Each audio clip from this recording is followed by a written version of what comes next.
ஷாலும் கர்த்தருடைய நாமம் மகிமைப்படுவதாக. கர்த்தருக்குள் பிரியமானவர்களே, வேத வசனம் இப்படியாக சொல்கிறது. கர்த்தர் நீதிமான்களை பசியினால் வருந்த விடார். நீதிமொழிகள் 10:3. கர்த்தருக்குள் பிரியமானவர்களே, நீதிமொழிகள் என்கிற இந்த புத்தகத்தில் தேவன் நீதிமான்களை எப்படியாக நேசிக்கிறார், பாதுகாக்கிறார், பராமரிக்கிறார், போஷிக்கிறார், தாங்குகிறார், சுமக்கிறார், இப்படி அவருடைய கிருபையை அவர்களுக்கு அளிக்கிறார் என்பதை நமக்கு இந்த வேத வசனங்கள் காண்பித்து கொடுக்கிறது.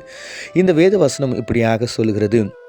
கர்த்தர் நீதிமான்களை பசியினால் வருந்த விடார். அதாவது கர்த்தருடைய பிள்ளைகளை, கர்த்தருக்கு ஏற்ற வழியில் நடக்கிற பிள்ளைகளை, கர்த்தருடைய சித்தத்தை செய்கிற பிள்ளைகளை, கர்த்தருடைய வார்த்தைக்கு கீழ்ப்படுகிற பிள்ளைகள், கர்த்தருக்கு பிரியமான காரியங்களை செய்கிற நடப்பிக்கிற பிள்ளைகளை கர்த்தர் நீதிமான் என்று சொல்கிறார். அப்படிப்பட்ட கர்த்தருடைய பிள்ளைகளை ஒரு நாளும் தேவன் பசியினால் வருந்த விடார். அதாவது பசியினால் அவங்க கஷ்டப்படுகின்ற நிலைக்கு அவர்களை விடவில்லை என்று வேதவசனம் சொல்லுகிறது. ஆம் பிரியமானவர்களே, தாவீது என்கிற தேவ மனிதன் இப்படியாக சொல்லுகிறார். நான் இளையவனாய் இருந்தேன், நரை மயிறு உடையவனாய் மாறினேன்.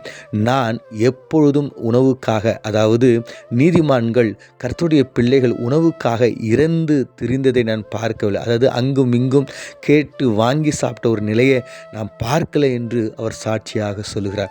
ஆம் பிரியமானவர்களே, அநேக தேவ மனிதர்கள், அநேக தேவ ஊழியத்தை செய்கிற தேவ பிள்ளைகளுடைய வாழ்க்கையில் நம்ம பார்க்கும்பொழுது அவர்கள் சொல்லுகின்ற சாட்சிகள் எல்லாமே ஆச்சரியமாக இருக்கும். ஒரு சில நேரங்களில் உணவில்லாத இருப்பாங்க.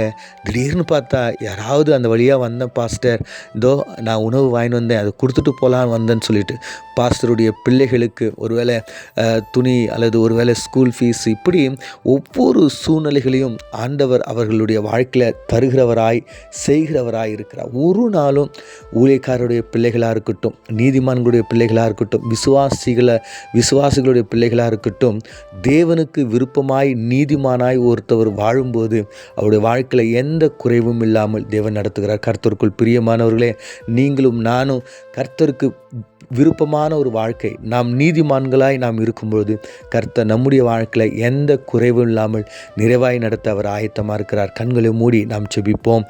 எங்களை அதிகமாய் நேசிக்கிற எங்கள் பரலோக தகப்பனே, நாங்கள் வாசித்த தியானித்த இந்த வேத வசனத்தின் பிரகாரம், ஆமாண்டவரே, இந்த வேத வசனம் எத்தனை உண்மையாண்டவரே, இப்பொழுது வரைக்கும் கூட ஆண்டவரே, உம்முடைய பிள்ளைகளை, நீதிமான்களை நீர் ஒரு நாளும் கைவிட்டதாய் ஆண்டவரே நாங்கள் பார்க்க முடியல, கேட்க முடியல ஆண்டவரே. அப்படிப்பட்ட ஒரு சாட்சியை, அப்படிப்பட்ட ஒரு காரியத்தை நீர் செய்கிறதுக்காய் நன்றி செலுத்தி எங்களையும் அப்படிப்பட்ட நீதிமான்களாக இருந்து உம்முடைய கரத்திலிருந்து ஆசீர்வாதத்தை பெற்றுக்கொள்ள எங்களுக்கு உதவி செய்யும்படியா இயேசு மூலம் ஜெபிக்கிறோம் நல்ல பிதாவே, ஆமேன்.